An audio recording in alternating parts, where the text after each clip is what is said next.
Good evening. It's Thursday, March 26, 2020 here in Cebu City. I'm Cherry Ann Lim, and here's all you need to know in NewsBits tonight.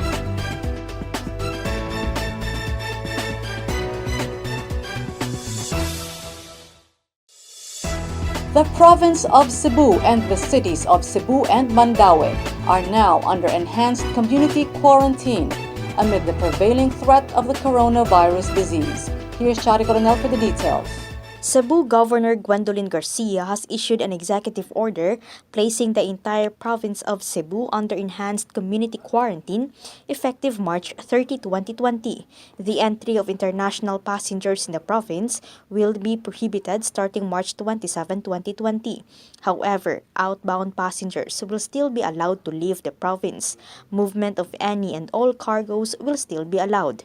In Cebu City, Mayor Edgardo Labella issued an executive order placing the entire city of Cebu under enhanced community quarantine effective 12 noon of March 28, 2020 until 12 noon of April 28, 2020. During the enhanced community quarantine, all residents of Cebu City should stay at home, and movement outside their home shall be allowed only for the purpose of accessing basic necessities. Only one member of the household is allowed to go out for such a purpose.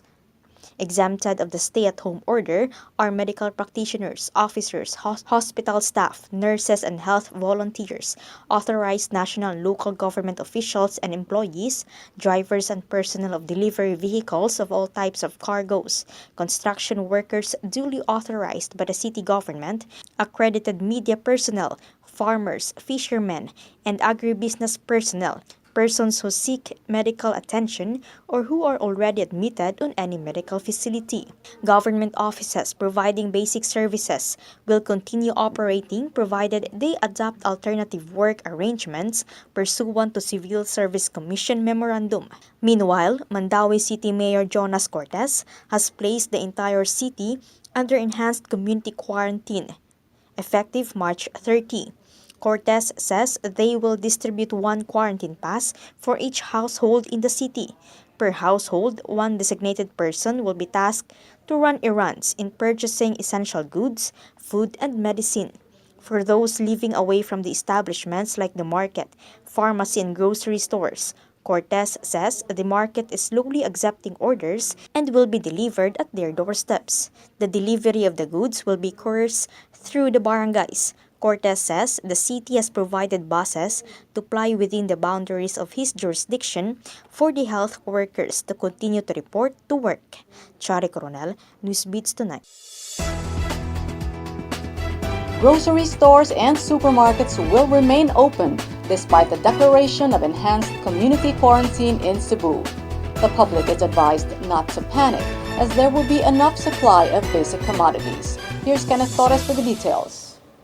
Long queues outside grocery stores, supermarkets, and banks in Cebu City have been observed Thursday morning. The panic buying appeared to have been the result after Governor Gwendolyn Garcia and Mayor Edgardo Labella announced that the province and the city of Cebu will be placed under enhanced community quarantine. The governor and mayor advised the public not to panic, for there will be enough supply of basic commodities. Even with the implementation of the enhanced community quarantine, grocery stores, supermarkets, pharmacies, and drugstores will remain open until 8 p.m. Under Labella's executive order, aside from the mentioned establishments, hospitals, medical clinics and laboratories, gasoline stations, water, electricity, cable and telecommunications companies, convenience stores, water refilling stations, money remittance centers, and hardware stores will remain open as well. Hotels and other similar establishments are also not allowed to operate, except those accommodating guests who have existing booking accommodation as of March 26, 2020, provided no new booking should be accommodated, and guests who have existing long-term leases. During the effectivity of enhanced community quarantine, all residents should stay at home and movement outside their home shall be allowed only for those purpose of accessing basic necessities. Only one member of the household is allowed to go out for such purpose. Meanwhile, passengers who are planning to go home in their respective towns before the lockdown will take effect flocked in Cebu South and North Bus Terminal. Due to limited buses, the line outside the South Bus Terminal reached San Shanco Street in Cebu City. Kenneth Torres, NewsBits Tonight. More stories in NewsBits Tonight after this short break.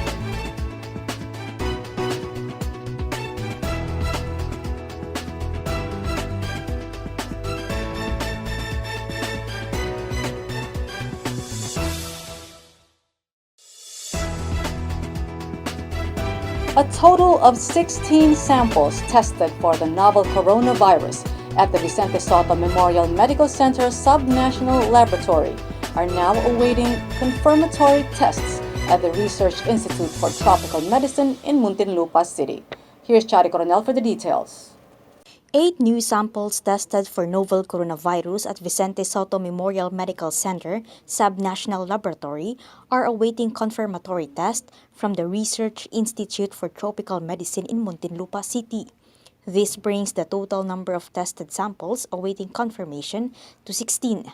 Of the 16, 12 are from Cebu City, 1 from Lapu-Lapu City, 1 from Mandaue City, 1 from Cebu Province, and 1 from Negros Oriental.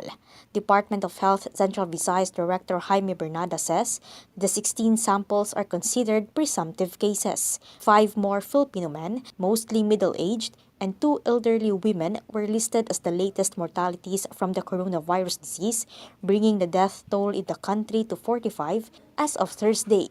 The Department of Health says it has also recorded 71 new confirmed cases, taking the total count to 707 as of 4 p.m. Thursday. 2 more patients have recovered. Senator Juan Edgardo Angara and an unnamed congressman have also contracted the novel coronavirus. Angara assured that he has not been in contact with the public since taking the test on March 16. Angara is the 3rd senator after Senators Juan Miguel Zubiri and Aquilino Pimentel III, who tested positive for the virus. Chari Coronel, NewsBits Tonight.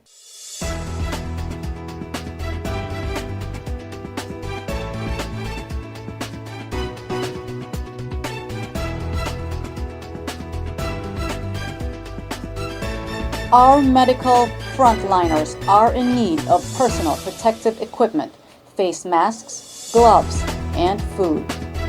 Those who wish to donate may get in touch with the following institutions and their respective contact persons.